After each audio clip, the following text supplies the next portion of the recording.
हरे कृष्णा। आज भगवत गीता का पहला श्लोक हम करेंगे कि गीता किस तरह से शुरू होती है। तो पहला श्लोक है, धर्म क्षेत्रे कुरुक्षेत्रे समवेता युयुत्सवाः मामकाः पांडवाश्चैव किम कुर्वतः संजय। यानी कि धृतराष्ट्र जी संजय जी जो व्यास जी के शिष्य है उनको पूछ रहे हैं कि क्या हो रहा है युद्ध में, जहाँ पर मेरे पुत्र और पांडवों के पुत्र एकत्र हुए हैं युद्ध के लिए। तो यह पहला श्लोक बहुत रहस्यमय भरा है, इसको आप समझिए तो आपको गीता भी आगे समझ में आएगी।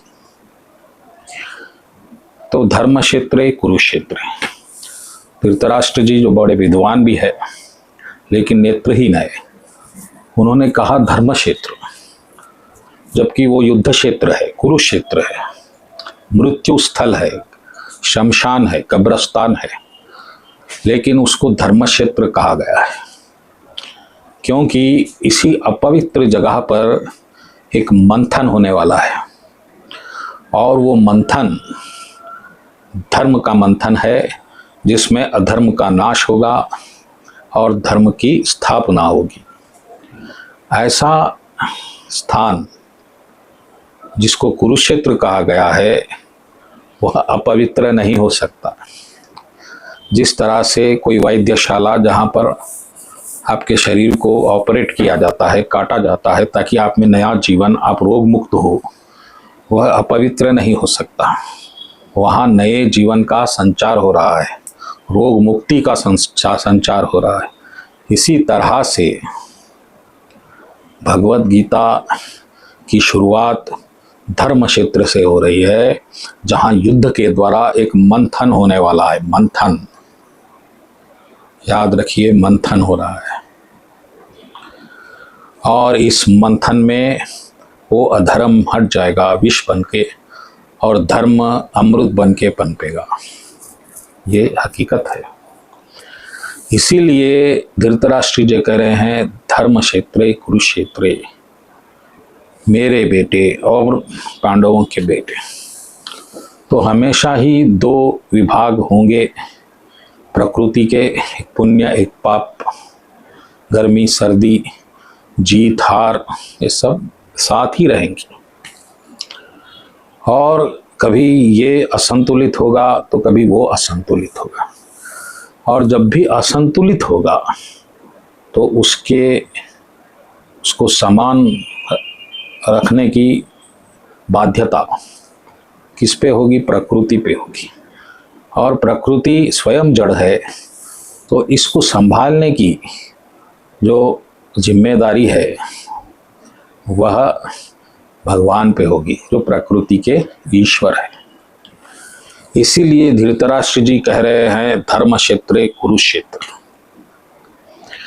तो धर्म, अब फिर एक बात आती है कि धर्म क्या है। धर्म है स्वाभाविक वृत्ति, यानी कि ऐसी वृत्ति जो आपकी अपनी हो, जो बदले ना।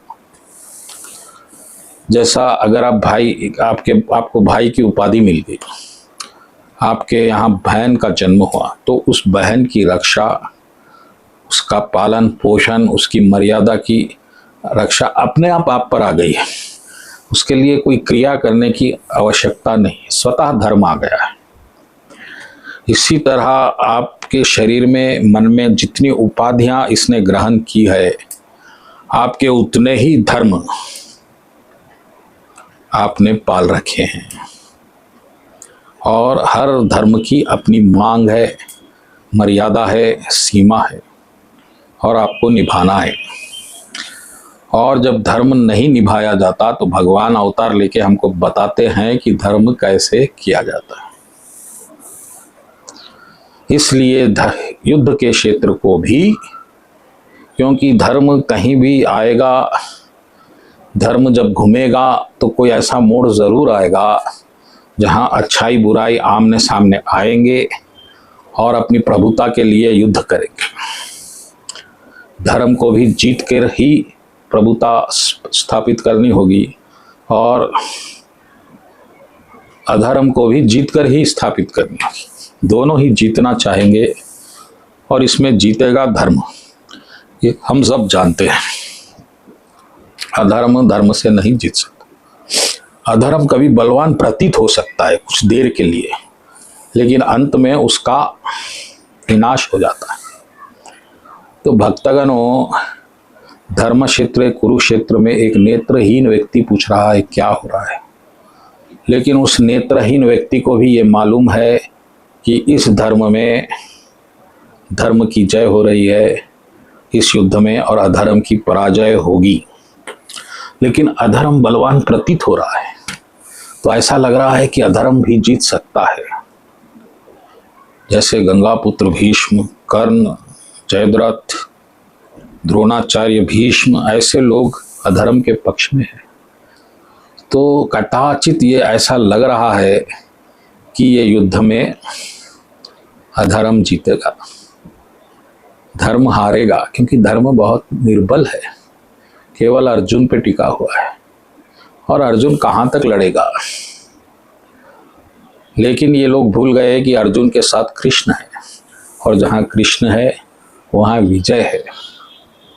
इसीलिए अर्जुन के साथ कृष्ण ही होंगे और कृष्ण के साथ अर्जुन ही होंगे, और ये दोनों जहाँ होंगे वहाँ जीत निश्चित होगी। इस बात को आप याद रखिएगा। तो ये आज हमारा पहला श्लोक गीता भगवद गीता का हमने किया।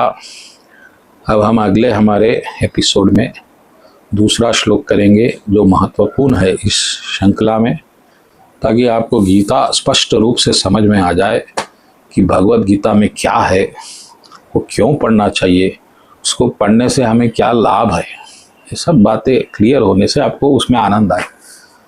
वरना अगर आप इसको कुछ आध्यात्मिक दृष्टि या कुछ स्वार्थ से कुछ लाभ के लिए करेंगे तो आपको आनंद नहीं आएगा। तो भगवद गीता आपके प्राण है, आपका जीवन है, आपका लक्ष्य है, उसको पूरा करना आवश्यक है। Thank you and Hare Krishna.